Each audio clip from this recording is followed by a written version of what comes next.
दोस्तों जय भोलेनाथ। आज हम आपको शिप्रा नदी के किनारे स्थित उज्जैन के महाकाल रूप के दर्शन करवाएंगे। आपको एक एक मूर्तियां दिखाएंगे और बहुत डिटेल में, इतना डिटेल वीडियो शायद ही आपने देखा होगा, क्योंकि ये मूर्तियां इतनी सुंदर हैं, इतनी अच्छी हैं कि इनको दिखाया जाए। तो चलिए स्टार्ट करते हैं। आपको इसमें हम कोई जानकारी नहीं देंगे, केवल मूर्तियां दिखाएंगे। उज्जैन कैसे आएंगे, यहाँ कहाँ रुकना है और क्या क्या देखना है, उसका अलग वीडियो हम आपको देंगे, आप वो देखिएगा। लेकिन इस वीडियो में आप केवल एक एक मूर्तियों के अच्छे से मन से दर्शन कीजिए। पूरा महाकाल लोक आपको दिख जाएगा। जो बनाया गया है, इतने भव्यता से बनाया गया है, वो पूरा दिखेगा। तो आइए देखते हैं। ये जो पहली मूर्ति आपके सामने है, इसमें भगवान भोलेनाथ, उनके साथ में माता पार्वती और साथ में भगवान विष्णु के अवतार भगवान श्री कृष्ण, तीनों लोगों की यहाँ पर प्रतिमा है। इसके बाद गणेश भगवान जो कि गेट पर ही हैं। हम इस समय जो पिनाकी द्वार है वहाँ से अंदर हो रहे हैं। इस महाकाल लोक के दो द्वार हैं, नंदी द्वार और पिनाकी द्वार। एक तीसरा द्वार है जिसका नाम है नीलकंठ द्वार। तो हम अभी पिनाकी द्वार से अंदर चल रहे हैं और भगवान भोलेनाथ की शेषनाग के साथ ये मूर्ति देखिए आप, कितनी सुंदर है।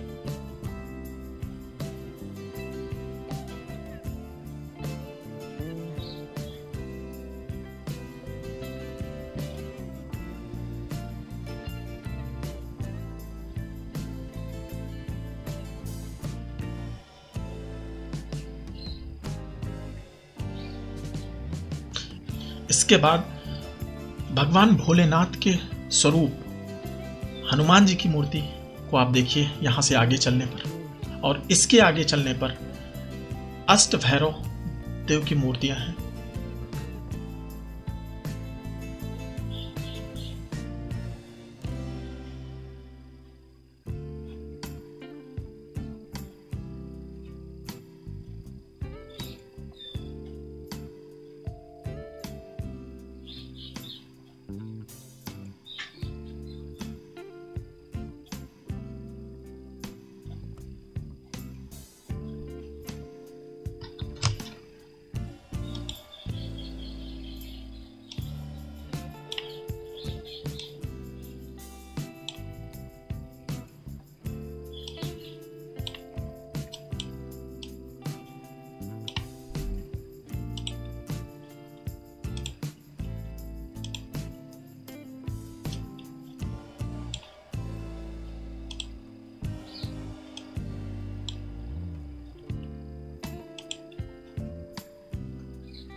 और ये है मेन महाकालेश्वर मंदिर, जिसमें जाने का वीडियो हम अलग से देंगे।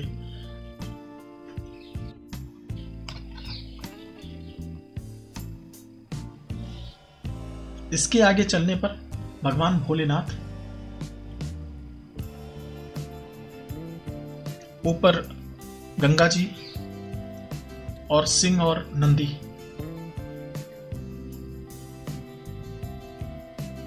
यह है रुद्र सागर, जिसका अभी जीर्णोद्धार अच्छे से किया जा रहा है।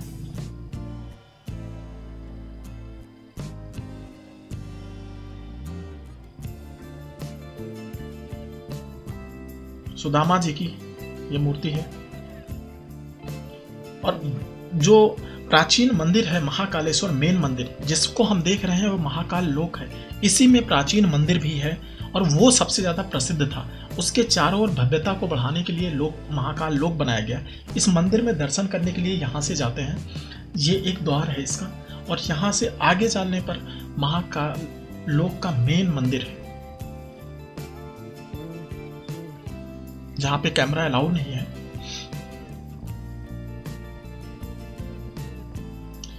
ये स्तंभ 108 स्तंभ लगाए गए हैं, जिनमें अलग अलग आकृतियां और मूर्तियां उकेरी गई हैं।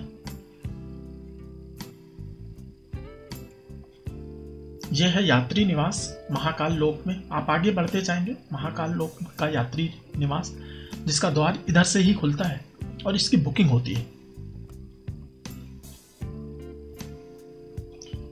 फिर से आप देखिए,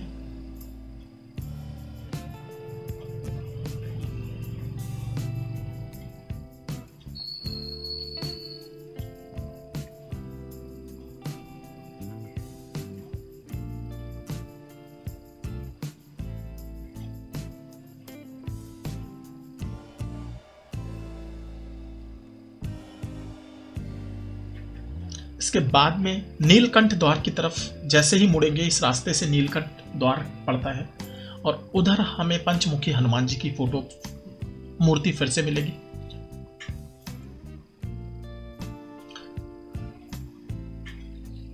और उसके थोड़ा सा आगे जाने पर भगवान भोलेनाथ की एक बहुत प्यारी प्रतिमा मिलेगी आपको, जो अपनी आराधना में लीन है। ऊपर चल के देखते हैं भगवान भोलेनाथ की भोली मूर्ति।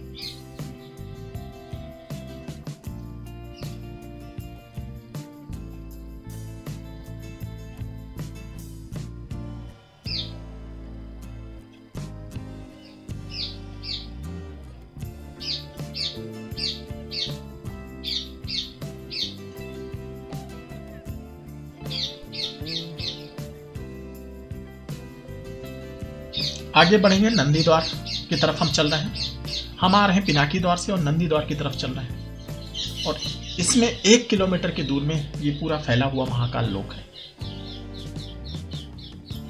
जिसमें आपको मौका ही नहीं मिलेगा कि कुछ और सोचें। बस आप मूर्तियां देखते जाइए। तो आप 20 मिनट हमारे साथ बने रहिए, आपको मजा आ जाएगा।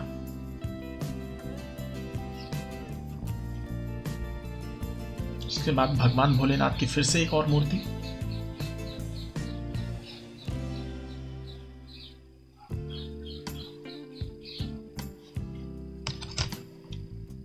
और माता जी की, माता दुर्गा की मूर्ति।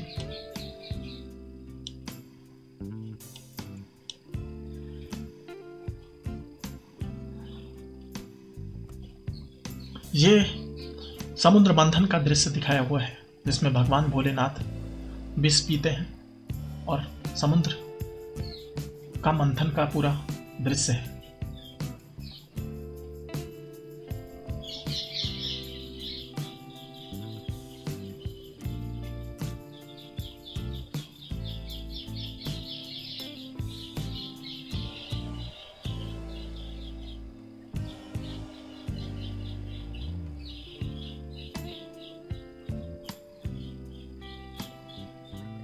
देवता और असुर दोनों मिलकर के समुद्र का मंथन करते हैं।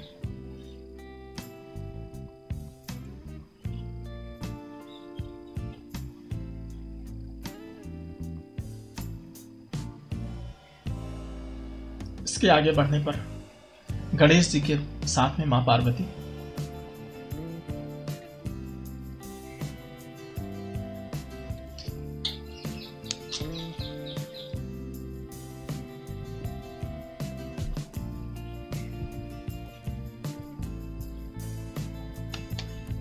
यहां पर कैलाश पर्वत को उठाए हुए रावण की प्रतिमा बनाई हुई है।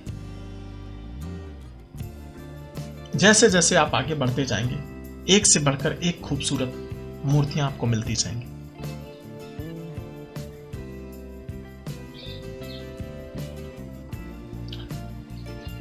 ये जगह शाम को लाइटिंग के साथ ही देखने का इस जगह को मजा है। दिन में भी एक बार आपको देखना चाहिए, लेकिन अच्छा तब रहेगा जब लाइटिंग में आप देखेंगे तो आपका दिल खुश हो जाएगा।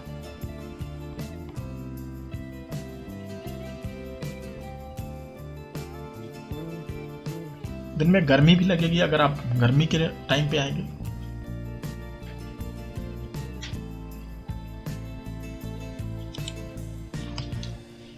यहां पर तीनों माता जी, पार्वती जी, माता पार्वती, माता सरस्वती और माता लक्ष्मी।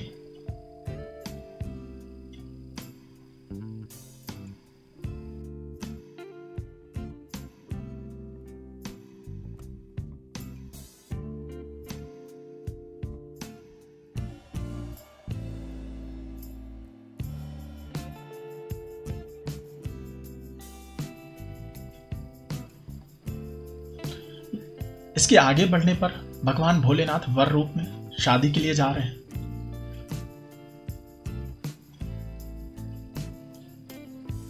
शिव जी की बारात, जिसको हम लोग बहुत अच्छे से सेलिब्रेट करते हैं।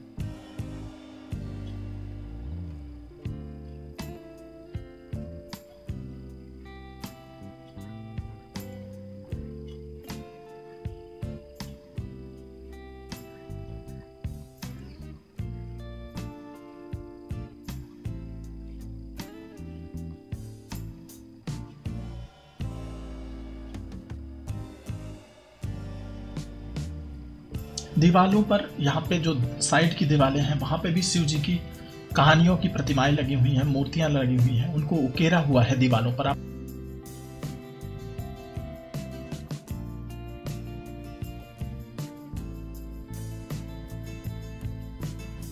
इसके बाद माता पार्वती और भगवान भोलेनाथ एक साथ।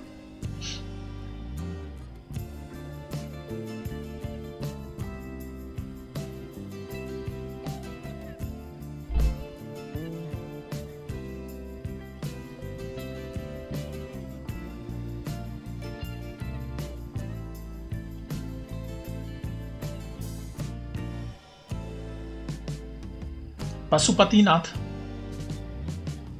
की प्रतिमा यहां पे लगाई हुई है।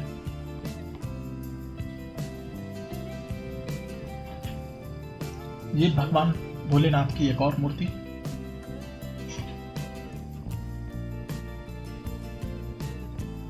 और यहां पर काल भैरव।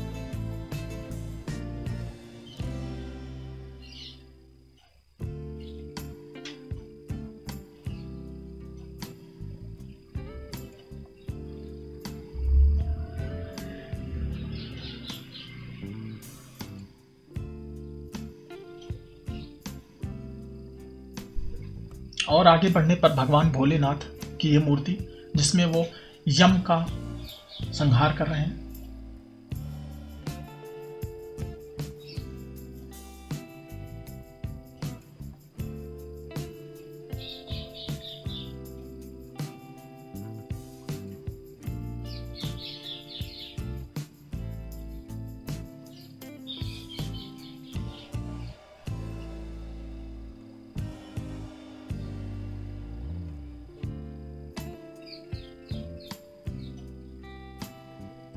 इसके बाद में यह हम पहुंच जाते हैं सप्तऋषि मंडल में। और यहाँ पे सातों ऋषियों का बहुत अच्छी प्रतिमाएं लगी हुई हैं, जिन पे जो उनका फाउंडेशन है उनकी दीवारों पर महर्षि वशिष्ठ की मूर्ति है। इसमें दीवारों पर भी उनके बारे में, उनसे रिलेटेड मूर्तियां लगी हुई हैं।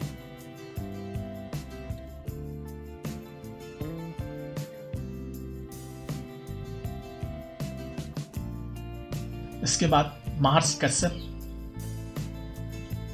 तो नीचे दीवारों पर कुछ उनसे जुड़े हुए प्रतिमाएं बनाई हुई हैं और ऊपर उनकी प्रतिमा लगी हुई है।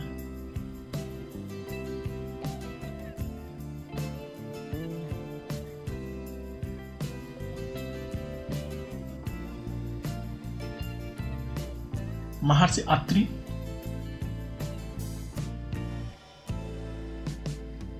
अगर आप इन ऋषियों के बारे में नहीं जानते तो जरूर सर्च करिए, क्योंकि हमारे वेद पुराण और इन सब में इन सारे ऋषियों का बहुत बड़ा योगदान है। इसलिए हम इनकी मूर्तियों को बहुत अच्छे उससे दिखा रहे हैं।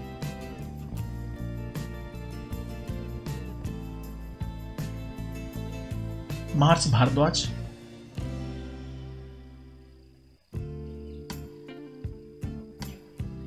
दीवारों पर उकेरी गई ये तस्वीरें और इसके ऊपर प्रतिमा।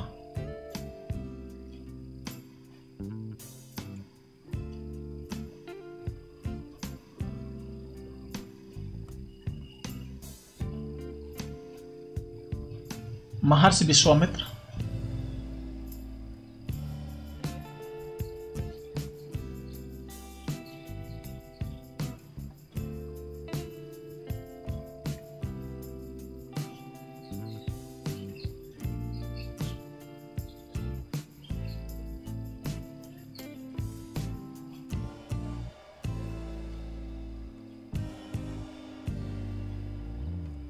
महर्षि गौतम,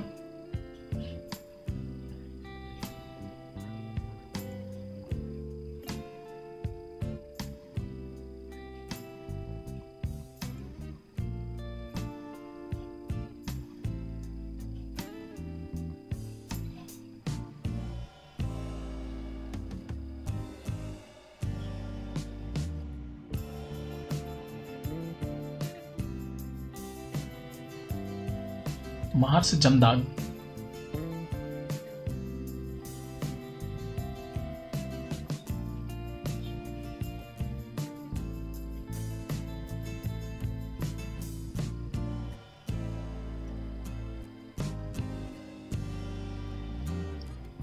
महर्षि कश्यप,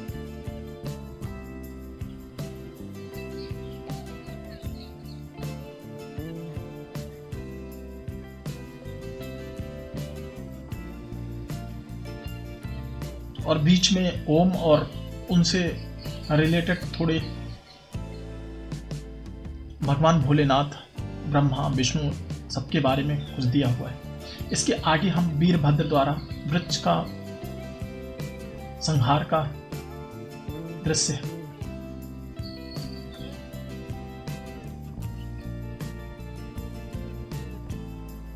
और पीछे महर्षि सातों सप्तऋषि।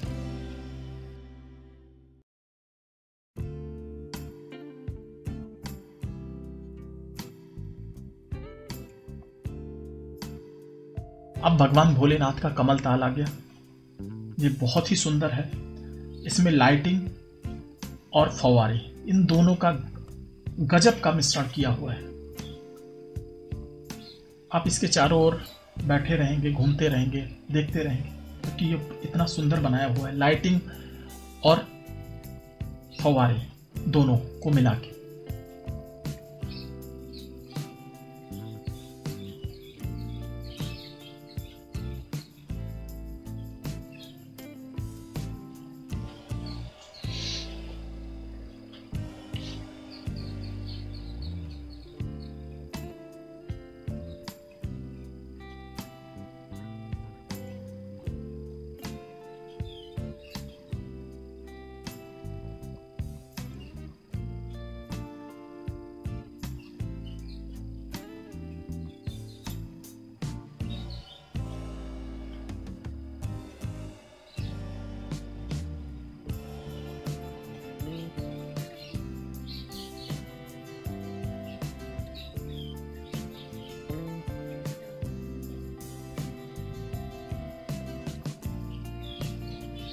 हमने एक चक्कर लगाया इसके चारों ओर, कमल ताल के चारों तरफ।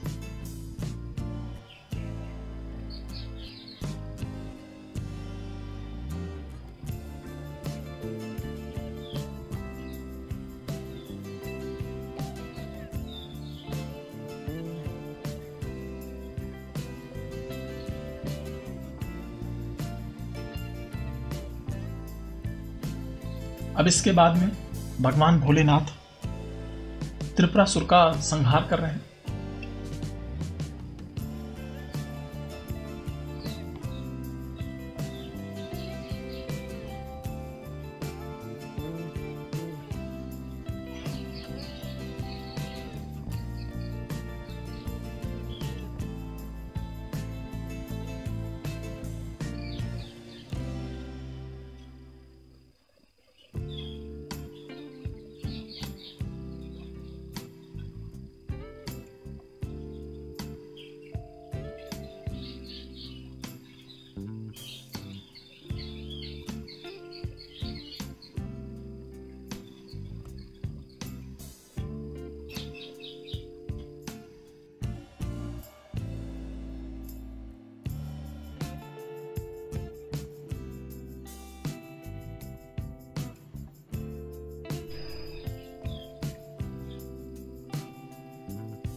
इसके आगे चलने पर गणेश भगवान की सुंदर सी प्रतिमा, और फिर उसके आगे चलने पर माँ पार्वती, गणेश और भगवान कार्तिकेय के साथ में नन्हे गणेश माता पार्वती की गोद में बहुत ही सुंदर लग रहे हैं।